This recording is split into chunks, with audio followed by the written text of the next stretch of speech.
जो नीतीश कुमार सर बताए थे जनसंख्या नियंत्रण कानून का, उनका भी बताने का तरीका सही था, लेकिन जरा सा क्या हुआ कि उस जगह जो है उस जगह पे नहीं बताना चाहिए था उसे। कोई हस्बैंड वाइफ है या कोई पार्टनर है, समझ गए, मेल और फीमेल सेक्स संबंध बना रहा है।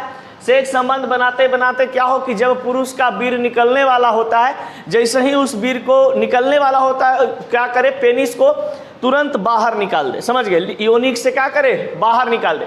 अब बाहर निकाल करके जो वीर होते हैं वो बाहर गिरा देंगे, तो महिला निषेचित नहीं कर पाएगी, यानी कि प्रेग्नेंट नहीं हो पाएगी। क्योंकि जब महिला के योनि में, गर्भाशय में वीर पहुंचेगा नहीं, अंडाशय के पास वीर जाएगा नहीं, स्पर्म जाएंगे नहीं, तब तक कोई महिला प्रेग्नेंट नहीं हो सकती है।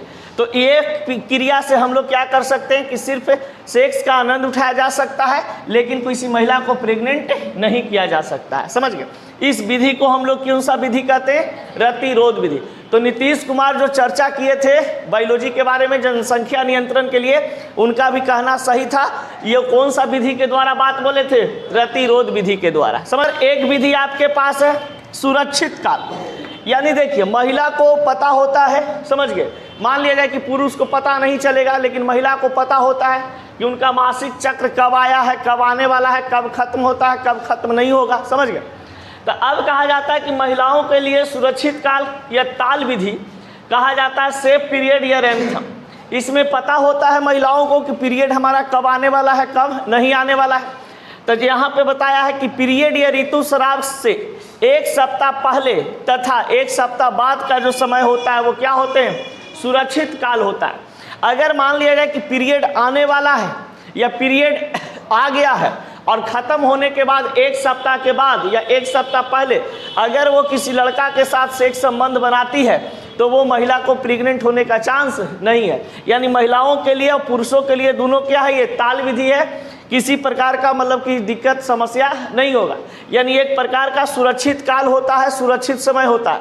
तो जो किसी महिलाओं को मान लिया जाए कि ये बात पता है, अपने हस्बैंड को बता देती है कि भैया देखिए, सॉरी भैया नहीं ना बोलेगी जी अब देखिए बात ऐसा है कि जैसे मान लिया जाए कि पीरियड की अगर हम बात कर रहे हैं, तो ये पीरियड आने वाला है, तो आने वाला है मान लिया जाए कि 8 तारीख है, तो 1 से लेकर के 7 तारीख तक वो बंदा सेक्स कर सकता है। उनको अगर वीर गिर भी जाता है योनि के अंदर में, तो कोई दिक्कत महिला को नहीं होगा। मान लिया जाए कि 8 तारीख पीरियड आ गया, 4 दिन तक रहा, 12 तारीख तक सपोज डेट 4 से 5 दिन एवरेज रहता है। अब ये 8 से 12 तारीख तक रहा, अब 12 तारीख के बाद 13 तारीख से लेकर के 7 दिन जोड़ लीजिए, 20 तारीख तक। ये जो 7 दिन का समय है, ये जो 7 दिन का समय है, इसमें अगर किया जाता है सेक्स संबंध, तो आपका महिला या आपका पार्टनर प्रेग्नेंट नहीं होती है, जिस कारण से